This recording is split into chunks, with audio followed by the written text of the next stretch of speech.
Speaker. Scott Simpson.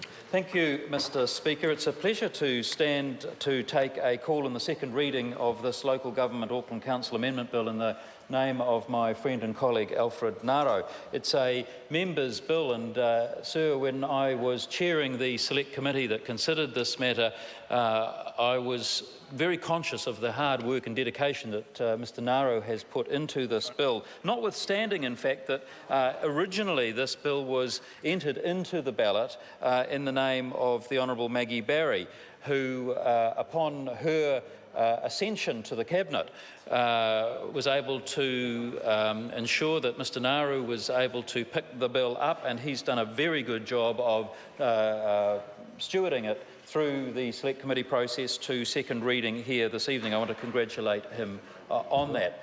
It was fortuitous, Mr. Speaker, that this bill, through the vagaries of the members' ballot, should have been drawn at a time that enabled it to come to the House prior to the local government elections to be held later this year.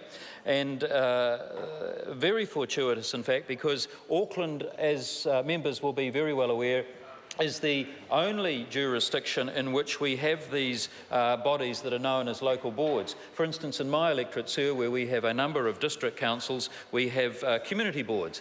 But in Auckland, as a result of the amalgamation and the creation of the Auckland City, we now have these creatures called local boards.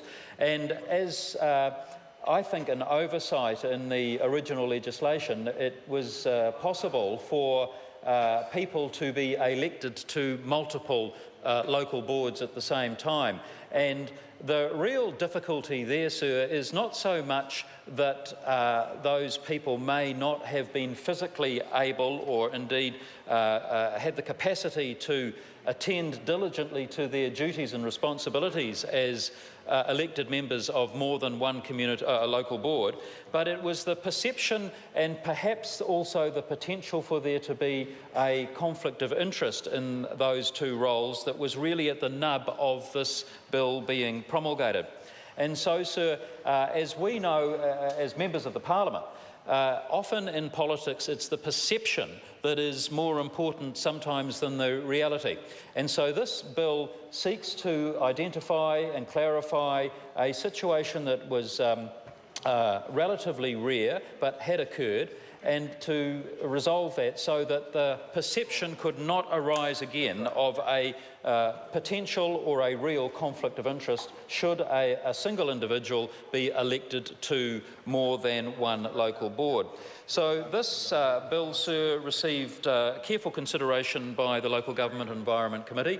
Members gave it diligent attention. We received 17 written submissions, and we heard four of those as a committee.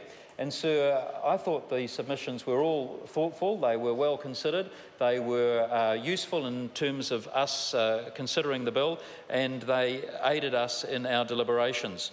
Sir, the bill is one that I think is small in its detail, but has quite a significant and wide impact. It's a bill, I think, Sir, that needs to be passed by this House. It's a bill, Sir, that after careful consideration by the Local Government Environment Committee, I'm very happy to support and commend to the House.